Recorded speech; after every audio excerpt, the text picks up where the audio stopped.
Assalomu alaykum hammaga. Ushbu videomizda parrandachilikda eng dolzarb bo'lgan mavzulardan bittasi kannibalizm, ya'ni jo'jalarni bir-birini cho'qishi haqida gaplashamiz. Ushbu holat asosan 20 kunlik bo'lgandan keyin jo'jalar boshlanadi.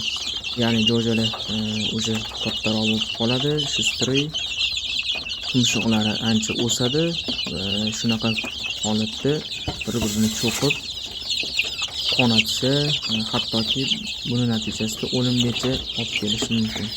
Mana ko'rib turibsizlar, orqadan cho'qigan, patlarini shilib, qon ham oqqan. Hozir bundan ham yomon holat bor. Mana orqadagi patlarni cho'qib, a'zolariga ham shikast yetkazgan. Jo'ja qon yo'qotgan, azgina sug'ayib qolgan. Endi asosiy maqsadga o'tamiz. Nima qilish kerak? Nima qilib bu narsani oldini olish mumkin yoki yo'qotish mumkin? Avvalambor bu narsa bo'lishi mumkinligini sababini topishimiz kerak.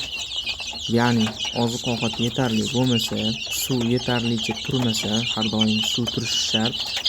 Shuningdek, jo'jalar turgan joy juda ham tor yoki juda ham yorug' bo'lsa, jo'jalar stressga tushgan holatida bu narsa bo'ladi.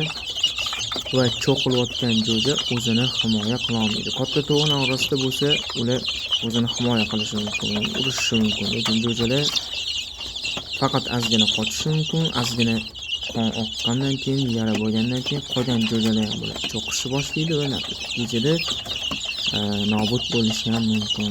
Vaqtida oldi olinmasa, qaralmasa. Shaxsiy tajribamdan kelib chiqib, o'zim qo'llangan usullarni aytaman, balki bu kimgadir foydali bo'lar. Birinchi navbatda bunaqa holat kuzatilsa, yara bo'lgan jo'jani kastelanka suraman. To'g'ri bu qizil, lekin hidi bor, o'tkir hid jo'jalarni qochiradi, ya'ni cho'qishdan qochiradi. Bundan tashqari bu yarani bitishiga, infeksiya tushmasligiga ham yordam bo'ladi. Keyin jo'jalarning orasida mashi ishi, ya'ni cho'qishni boshlayotgani bo'lishi mumkin. Hammasi emas, bitta qaysi biridir, ikkita qaysi biridir. O'shani topishga harakat qilish kerak, birinchi boshlayotganini va uni tumshug'ini kesaman, qisqartiraman. Ko'rsatishga yordamida. Qaychida emas. Shuni faqat qonamaydigan qilib, ya'ni faqat uchini, ozgina joyini kesib qo'yaman. Agar u ham topilsa, ya'ni cho'qayotgan jo'ja topilsa, katta xo'jaliklar ham ushbu usuldan foydalanadi. Ya'ni fermalarda ularning o'zini maxsus apparati bor, jo'janing tumshug'ini kesib, qisqartirib, kuydirib qo'yishadi, bitirib qo'yishadi. Buni qo'rqinchli tarafi yo'q.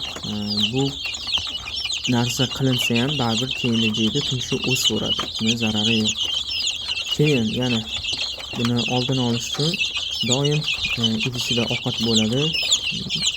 U jo'jalar kichkinaligidan ham doimo idishida ovqat bo'lishga harakat qilaman, lekin bunaqa holat boshlangandan keyin ko'p turibsizlar, o't tashalgan. Bu jo'jalar erimay qoladi, zerikib qolmaydi, talashib.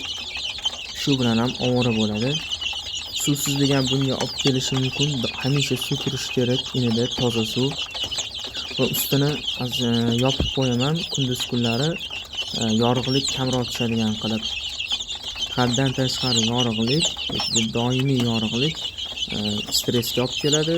Stress orqali yana shu holat, ya'ni jo'jalarni bir-birini cho'qish holati boshlanadi. Va yana jo'jalar imkon qadar kattaroq inda, kengroq joyda boqilsa, bu narsa oldini olinadi. Bu narsadan avvalom Alloh asrasin, sababini qilamiz. Video yoqqan bo'lsa, like bosing, podpiska bosib qo'ying. Rahmat.